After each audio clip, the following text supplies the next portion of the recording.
Hello, today I will be reviewing an elementary physical education lesson that I found online. This lesson has two main parts. The first one is like an intro and review of what the students will be doing that day. And the second part is the students actually completing three different stations using the skills that were talked about in the intro. That first part, the teacher uses a projector and Microsoft Word as like an outline to talk with the students about the skills that they've already learned, what they're called, how they do them. The teacher actually has videos of his students completing those skills just to help all the students be on the same page as far as what skills he's talking about and what they should look like.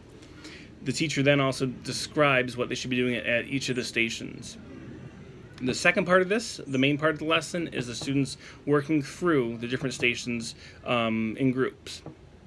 Station 1 is a fitness and memory activity. Station 2 is a basketball passing to a moving target. And Station 3 is basketball shooting for correct form with a free throw. At Station 1, the teacher uses a projector that plays a series of colors, and then the students need to remember that and touch those certain colors in that same order.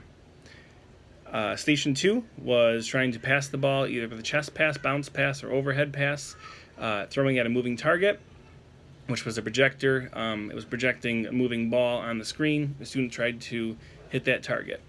Station 3, the students would complete a free throw, trying to use the correct form. They were being recorded with an iPad and an app called Video Delay. After they complete their shot, they go behind the camera, and then they can see themselves completing that shot. They get instant feedback as far as if they use the correct form or not. The learning approach that was used during this lesson was collaborative learning.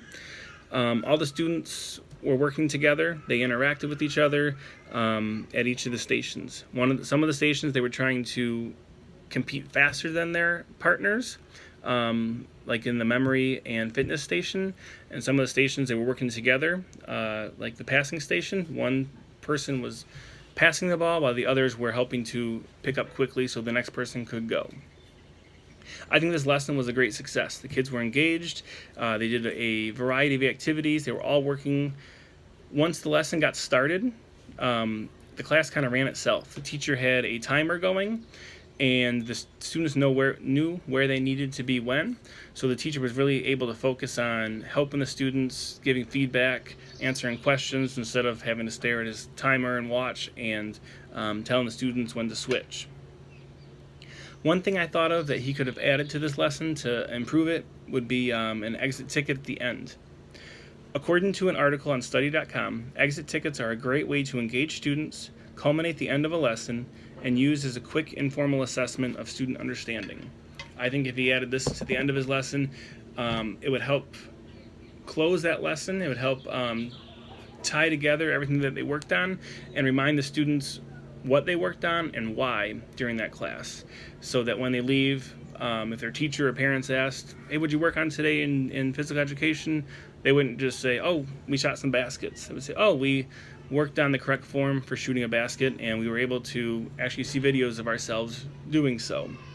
Also, the teacher could then take those forms that the students completed and look over them, see if there's anything that he needed to review, maybe students weren't getting, or you could also see that the class was ready and we could move on. So that is my review of the lesson. Thank you.